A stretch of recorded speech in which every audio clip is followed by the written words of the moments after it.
Assalamualaikum warahmatullahi wabarakatuh. Perkenalkan, nama saya Rifat Hibriji Almanjari. Saya dari Universitas Negeri Medan, Fakultas Ekonomi, Prodi Kewirausahaan. Pada video kali ini, saya akan mengerjakan ujian tengah semester, yang dimana tugas ujiannya adalah menjelaskan resume pertemuan 1 sampai dengan materi pertemuan ke-7, yang dimana mata kuliah ini dibimbing oleh Bapak Bambang Purnomo SEMM, yang dimana juga di sini adalah mata kuliah pertukaran antara Universitas Negeri Medan dengan Universitas Jambi. Selanjutnya, saya akan menjelaskan materi yang pertama. Baiklah, di sini saya akan menjelaskan pertemuan pertama dengan Pak Bambang, yaitu mempelajari why we learn about digital marketing.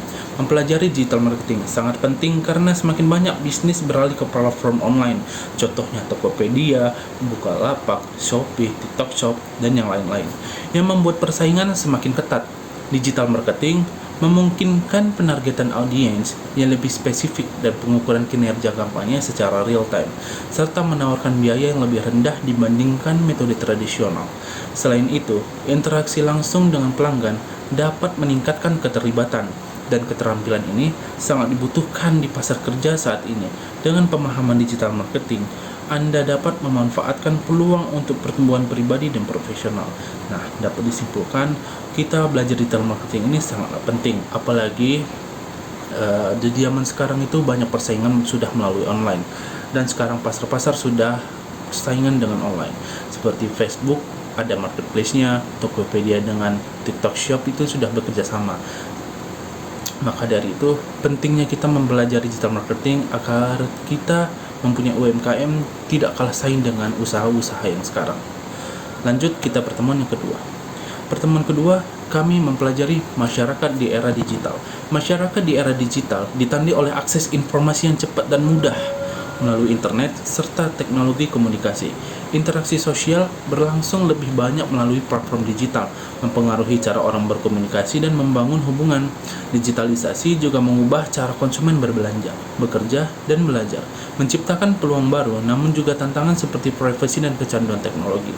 Selain itu, kesenjangan digital marketing antara kelompok yang memiliki akses teknologi yang tidak semakin terlihat, memengaruhi kesetaraan sosial. Secara keseluruhan, era digital menawarkan kemudahan dan inovasi, tetapi juga memerlukan adaptasi dan kesadaran akan dampaknya. Baiklah, kita lanjut pertemuan ketiga, yaitu membahas sosial media. Sosial media menciptakan ruang bagi pengguna untuk mengekspresikan diri dan berbagai pandangan melalui konten yang beragam, seperti foto, video, dan artikel. Selain itu, platform ini juga memfasilitasi partisipasi dalam kampanye sosial dan politik, memungkinkan pengguna untuk menyuarakan pendapat dan mengorganisir gerakan. Namun, tantangan lain yang dihadapi termasuk cyberbullying, kecanduan digital, dan masalah privasi data. Dengan algoritma yang sering mempengaruhi jenis konten yang muncul, pengguna juga bisa terjebak dalam echo chamber, di mana mereka hanya terpapar pada pandangan yang sejalan dengan keyakinan mereka. Secara keseluruhan, sosial media adalah alat yang kuat membawa dampak besar pada cara kita berkomunikasi, berinteraksi, dan mengakses informasi di era digital ini. Baiklah, selanjutnya kita akan membahas di pertemuan keempat, yaitu membahas e-commerce. E-commerce atau perdagangan elektronik adalah proses membeli dan menjual barang atau jasa melalui internet yang mencakup berbagai model bisnis seperti B2C atau business to consumer, and B2B, business to business, lalu ada C2C, consumer to consumer, dan C2B, consumer to business. E-commerce menawarkan kenyamanan bagi konsumen untuk berbelanja kapan saja dan di mana saja, serta memberi pelaku bisnis akses ke pasar yang lebih luas. Teknologi yang digunakan dalam e-commerce meliputi situs web, aplikasi seluler, dan platform pembayaran online. Contohnya seperti pembayaran online itu ada Dana, itu dompet digital, lalu ada GoPay, OVO, dan masih banyak lagi. Kalau untuk aplikasinya itu ada seperti yang saya jelaskan di pertemuan pertama, yaitu ada Shopee, TikTok Shop, Lazada, Tokopedia, Marketplace, dan yang lain-lain. Lalu meskipun memberikan banyak keuntungan, e-commerce juga menghadapi tantangan seperti keamanan data, logistik, dan persaingan yang ketat. Dalam beberapa tahun terakhir, pertumbuhan e-commerce semakin pesat, terutama dengan munculnya tren seperti belanja mobile dan media sosial sebagai saluran pemasaran.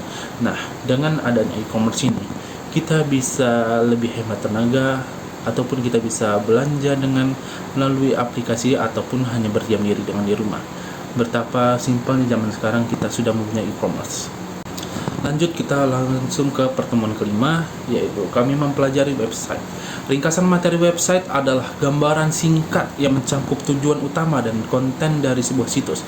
Biasanya ini meliputi penjelasan mengenai tujuan situs, seperti apakah situs tersebut bertujuan memberikan informasi, menawarkan produk atau layanan, mendidik, atau menjadi platform komunitas. Selain itu, ringkasan juga menguraikan struktur dan navigasi situs, menjelaskan apakah halaman-halaman yang mudah diakses dan dipahami oleh pengguna, konten utama situs web, apakah berupa artikel, produk, layanan, atau multimedia juga disoroti. Penting untuk memperhatikan siapa target audiens situs, apakah pelanggan potensial, pembelajar, atau komunitas profesional. Desain visual situs, apakah tampilannya profesional, ramah pengguna, atau modern, juga dapat dijelaskan dalam ringkasan. Terakhir, ringkasan mencakup ajakan, tindakan, atau call to action atau CTA, yaitu apa yang diharapkan dari pengunjung situs seperti membeli, mendaftar, mengunduh, atau membaca lebih lanjut. Masuk kita ke pertemuan yang ke-6. Kami mempelajari SEO atau Search Engine Optimization. Di ringkasan kali ini saya membahas ataupun saya dapat materi dari Pak Bambang, yaitu SEO atau Search Engine Optimization adalah serangkaian strategi dan teknik yang digunakan untuk meningkatkan visibilitas dan peringkat sebuah website di hasil pencarian mesin pencari seperti Google. Tujuan utama SEO adalah untuk meningkatkan jumlah dan kualitas lalu lintas organik tanpa berbayar ke sebuah situs. Materi SEO biasanya mencakup beberapa elemen penting seperti penelitian kata kunci untuk menemukan istilah yang relevan dan sering dicari oleh audiens. Optimasi on page yang melibatkan pengaturan konten dan struktur halaman agar mudah dipahami oleh mesin pencari dan pengguna, serta optimasi off page yang berfokus pada pendapat backlink berkualitas dari situs lain untuk meningkatkan otoritas domain. Selain itu, teknis SEO mencakup aspek-aspek seperti kecepatan halaman, keamanan situs, dan struktur URL yang mempengaruhi performa website di mesin pencari. Dengan mengikuti praktik SEO yang baik, sebuah situs dapat meningkatkan peluang muncul di halaman pertama hasil pencarian, sehingga mendukung peningkatan lalu lintas, brand awareness, dan konversi. Kita sudah sampai di pertemuan ke-7, yaitu pertemuan terakhir dengan Pak Bambang Purnomo. Bapak Bambang pada pertemuan kali itu membahas tentang affiliate marketing. Yang saya dapatkan dari pembahasan Pak Bambang yaitu terkait pada PPT ini, dan saya jelaskan mungkin ini. Baiklah, langsung saja saya jelaskan. Affiliate marketing adalah model pemasaran di mana individu atau perusahaan disebut afiliasi mempromosikan produk atau layanan milik perusahaan lain dan mendapatkan komisi atas setiap penjualan atau tindakan yang terjadi melalui tautan afiliasi mereka.